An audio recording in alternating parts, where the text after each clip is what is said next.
Mama, pasiimsim dviką? Jie. O.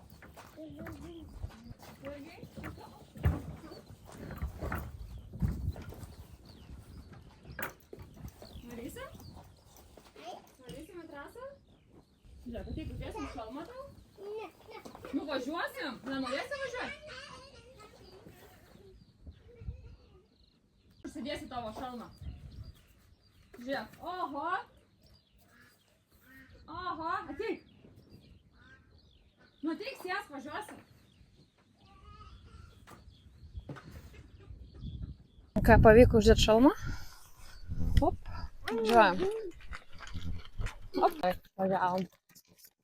O. Tai kur varom? Nes šiandien tai varom mes iki paštomato. Tai. O. Uždėtas šalmas, kaip ir pridara. Aš savo šalmą atidaviau. Tai esu kito šalmo paieškose. Tai nesididžiuoju, kad važiuoju be šalmo, bet taip jau gavosi. Toks jau gyvenimėlis. Čia galim pamatyti mano varžiuką. O galit pažiūrėti, kaip gražiai žydi. Labai nice. Tai varom iki paštomato. Turiu išsiųsti siuntą. Tai pagalvojau, kam čia važiuoti su mašina, jeigu galim važiuoti su dviračiai. Tai po pačiu pasivažinėsim. Tai pagalvojau, kadangi iki paštomato mums yra beveik per visą Priekulę važiuoti, tai galvoju, truputėlį pasivažinėkim ir parodysiu, kas gero Priekuliai ir ar verta čia užsukti. Čia turim koplyčią mauzoliejų. Jis nesenai yra atrestauruotas. Pasižvalgysim. Čia yra vaizdai va į Miniją, Vingio parką. Labai gerai atrodo. Čia aišku yra užrakinta. Galima pasispausti kalbą kokią, pavyzdžiui. Slaptingos statybos ir architektūra. Priekulės koplyčia gaubia paslaptis. Pamėginkime drauge išsiaiškinti, kokiomis aplinkybėmis pastatytas įsimintinos architektūros objektas. Koplytėlės paskirtis ir gyvavimo istorija. Nors tikrieji koplyčios statytojai nežinomi, bet pastato paskirtis aiški. Rūsyje laidoti žmonės. Viršutinė koplyčios dalis naudota religinėms veikloms atlikti. Tiek Bronskis, tiek Mitelštetas buvo katalikai. Priekulėje jų buvo mažuma. Tad jie teisiau katalikai. Legendos. Nenuostabu, kad toks mistinis pastatas buvo apipintas legendomis. Vienoje iš jų pasakojama apie Netolygūnios tilto gyvenusį laivų. Šiaip vaizdas, tai čia žiauriai gerai atrodo. Prie Minijos tilto buvusio dvaro gyveno apie... Jeigu įdomu legendos visokios istorija, tai tikrai apsilankykit man. Pažiūrėkit, kaip gražiai atrodo. Praeisim pro šoną. O, čia labai įspūdingas toks pastatas.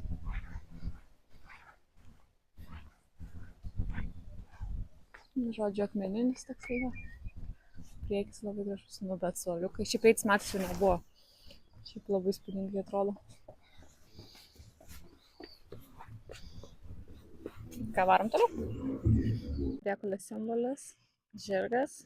Tai turbūt nereikia sakyti, kad Priekulė garsėja savo žirgais. Jeigu net statulos statomos. Čia žodžiu tokia trumpa informacija, lankytinos vietos. Įspūdingas Priekulės tiltas per Miniją. Vienpusis, tai antroje pusėje yra stop ženklas, iš ten turi mašiną sustoti, praleisti. Aišku, kaip be spynų. Čia va Minija.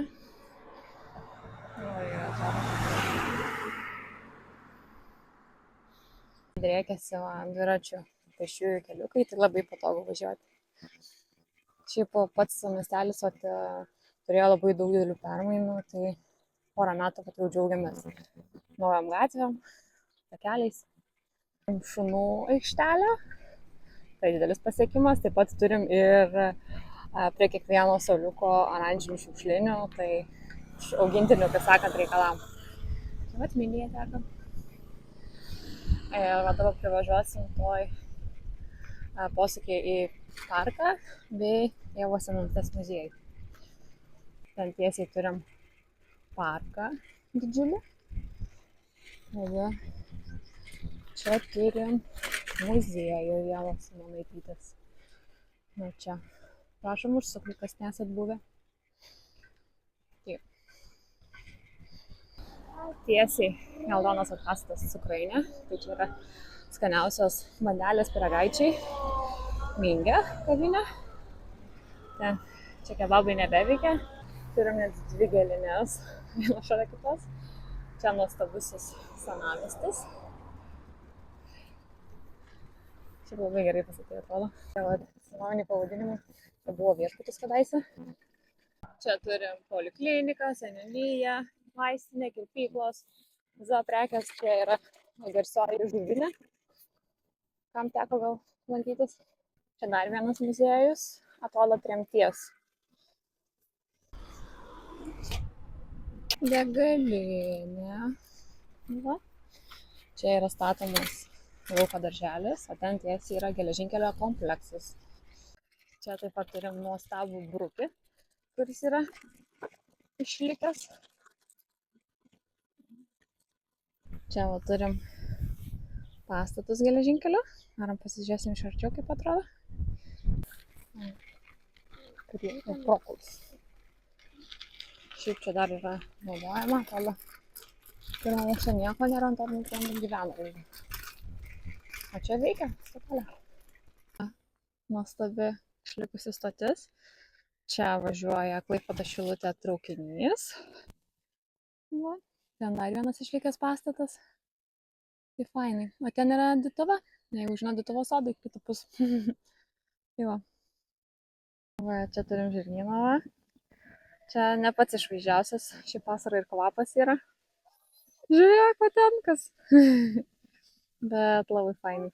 Na, žiūrėkit. Nerealiai. Ten irgi dar vienas. Arkliukai, jo. Kaip jaunuoliai. Jo, tas nefaina, kad parke jie vaikštinėja ir palieka savo pyragaičius po savęs, tai vidury tą kelio. Tai jo, tas labai nefaina yra. Ir nieks nesurenka. Ten turim Priekulės kabamąjį tiltą. Ne kabantįjį, o kabamąjį palei viską. Tai pačioje Priekulėje yra netgi 2 tiltai tokie beždžionių, o aplink pačią Priekulę yra 4. Tai vienas iš jų yra Lankupių, didžiausias Lietuvoje kabamasis tiltas. Ten dar turim geltoną pastatą biblioteką, o tas oranžinis tiesiai, kur matosi, tai jis yra renovuojamas, ten kažkokia bus gydymo paskirties, žodžiu, pastatas, gydymo paskirties. Čia turim Ievos Simonaitytės skulptūrą miestelio centre. Čia yra kalėdų eglutė gyva, kuri visą laiką būna papuošta kiekvienais metais. Čia turim rožyną. Tai va, taip tokiam aukščiausiam taške jau čia esam. Tai va, dar varom iki bažnyčios pažiūrėti. Beje, per Priekulę eina ir kamino kelias. Tai va, čia taip atrodo Priekulė. Neregiam pritaikyta.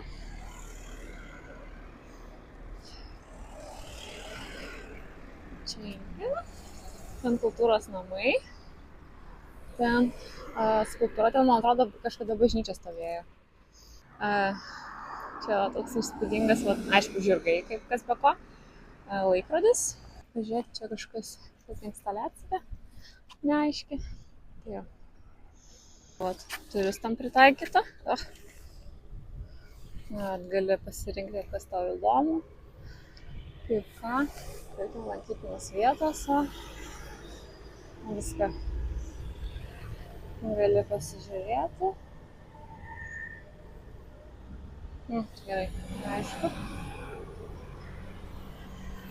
Ok, užlaginu. Žodžiu, visą info ir panašiai. Va, čia tie kabantieji tiltai, žirgas. Su tokiu vat pastatų išlikusiu. Labai gerai atrodo. Priekulės bažnyčia. O čia kažkada bus fontanas. Praeitais metais laimėjo projektą savivaldybė įrengta. Tai va, turėtų būti kažkoks fontanas. Tai va, tai Priekulės tiek, tai Ačiū, kad žiūrėjai, tikiuosi buvo įdomu, siuntą pridavėm, pažaidėm, žodžiu, pasivažinėjom. Tai, va. Tai jeigu sugalvosi, kada aplankyti Priekulę, tai aplankyk. Tikrai yra ką pamatyti čia. Gerai? Ate, varom namo.